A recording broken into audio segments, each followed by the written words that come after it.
Ya, Assalamualaikum warahmatullahi wabarakatuh. Selamat datang di praktikum Mekanika Batuan acara 6, di mana pada kesempatan kali ini saya akan memberikan tutorial menggunakan aplikasi Slide 6.0. Di mana untuk yang pertama, kita langsung buka saja aplikasi Slide. Oke, selanjutnya di sini kita akan menge-save terlebih dahulu pekerjaan yang kita buat. Di sini saya akan meng-save di download dengan format nama 112.190.0xx sesuai dengan NIM-nya. Namanya misalnya Fulan. Oke, kita save. Lalu di sini sebelumnya ada beberapa fitur seperti edit, view, analisis, boundaries, loading, dan seterusnya.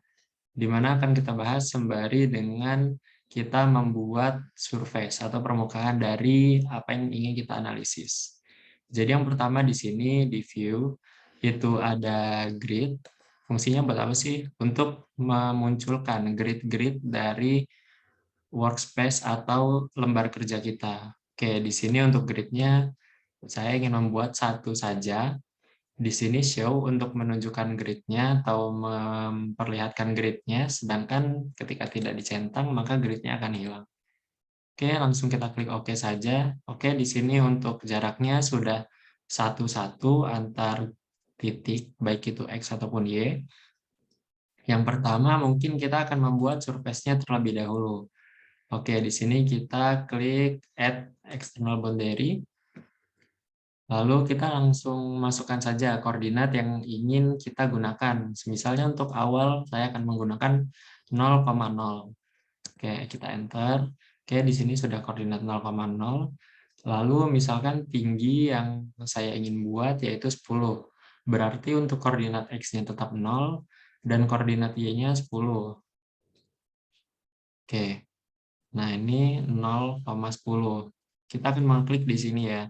Jadi ketika kita ngetik, di sini sudah ada koordinatnya. Mungkin untuk selanjutnya, misalkan untuk lebar jalan atau lebar lereng atasnya, saya akan buat 5. Berarti untuk X-nya itu 5, sedangkan untuk ketinggiannya itu 10. Kita enter. Oke, sudah terbuat. Sedangkan untuk bandwidth atau untuk ujung dari lerengnya ini, misalkan saya ingin membuat 9 meter. Berarti 9 tambah 5, 14, X-nya, Y-nya 0, karena dia di dasar. Kita klik 0. Oke, selanjutnya kita bisa klik kanan, lalu close boundary. Oke, di sini kita sudah terbuat surface atau lereng yang ingin kita analisa. Lalu di sini kita bisa masukkan properties-nya terlebih dahulu. Kita define material. Fungsinya buat apa?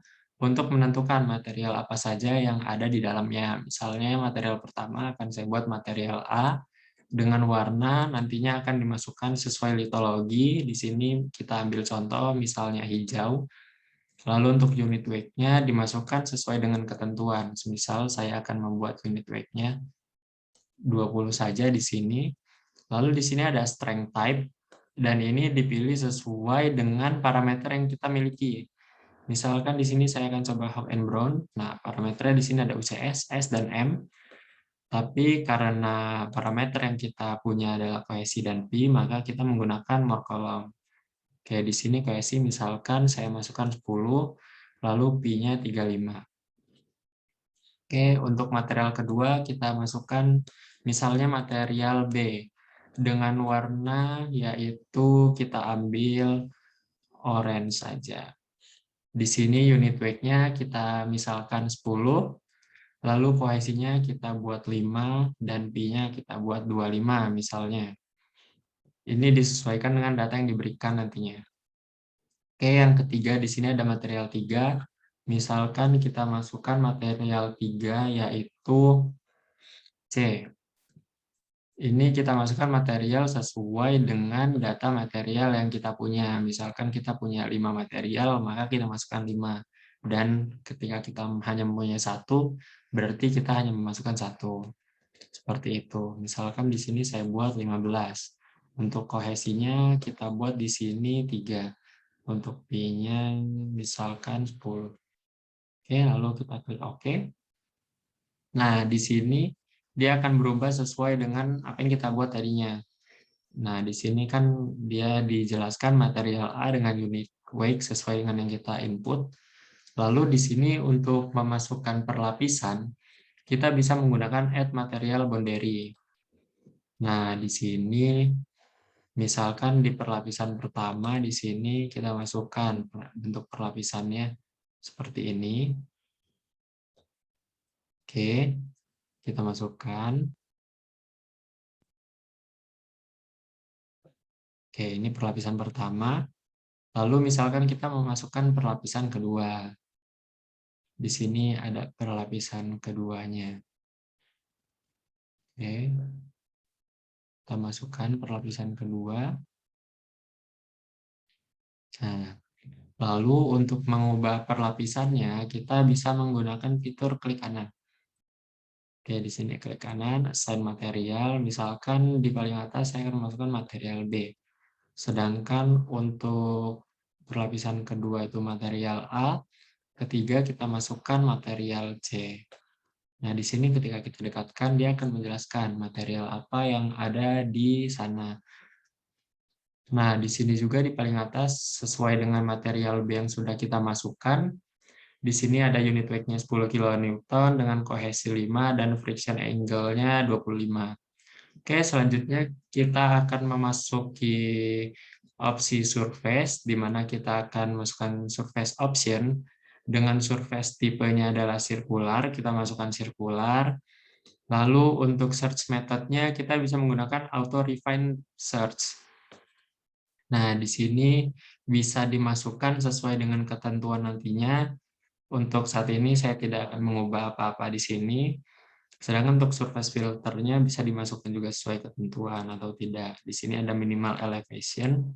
Berarti misalkan kita ingin menganalisa dari ketinggian 0, kita bisa masukkan 0 meter, begitu juga dengan depth atau kedalamannya. Kita langsung klik OK saja.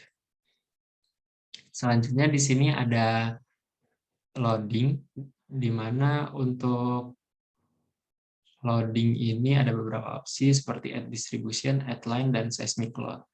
Nah, seismic load di sini adalah getaran. Jadi ketika kita memang ingin memasukkan getaran seperti getaran gempa atau sebagainya, kita bisa masukkan melalui seismic load ini. Nah, tapi di sini saya tidak akan memasukkan getaran, kita akan langsung lanjut ke project setting saja. Di mana untuk project setting ini, untuk stress unitnya bisa dipilih antara metrik dan imperial. Di sini saya akan menggunakan metrik. Karena di sini lerengnya menghadap ke kanan, maka kita failure direction-nya memilih left to right.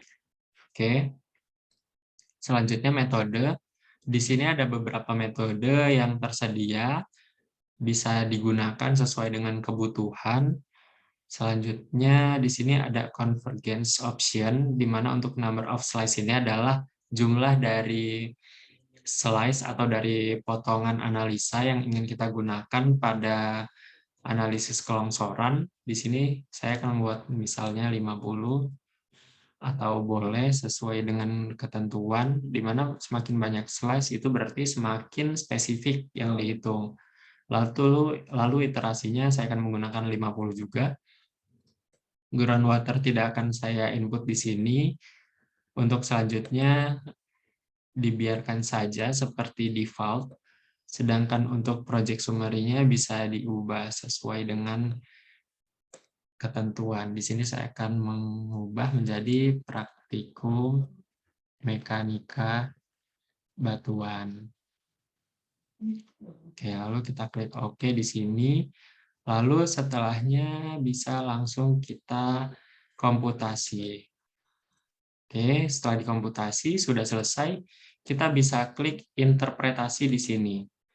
Nah, di interpretasi ini akan keluar kemungkinan longsornya di mana. Nah, seperti untuk pengujian kita kali ini, dia kemungkinan longsornya berarti dari titik paling atas menuju ke perlapisan C tadi, atau si biru, dengan faktor keamanan 0,775. Nah, kenapa ini hanya sebatas sampai tengah sini? berarti di sini untuk kemungkinan longsornya itu hanya mencapai titik sini saja. Sedangkan untuk yang hijau, itu tidak ada kemungkinan longsor. Seperti itu. Karena di sini kan unit weight-nya 20, jadi dia lebih besar sehingga lebih tahan. Misalnya di sini kita ganti untuk materialnya menjadi material B yang mempunyai unit weight lebih kecil, kita komputasi lagi. Nah, di sini untuk hasil dari interpretasinya, nah kemungkinan longsornya sampai bawah.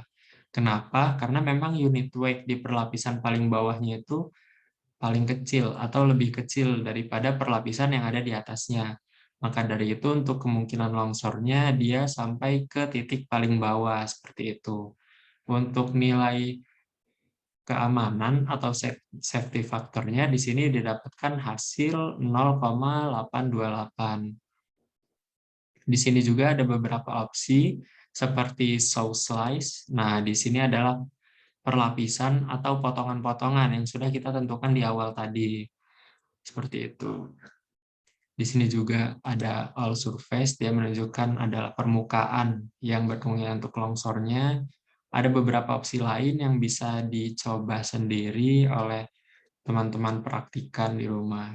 Oke, sekian dari tutorial penggunaan aplikasi slide 6.0. Sekian dari saya. Wassalamualaikum warahmatullahi wabarakatuh.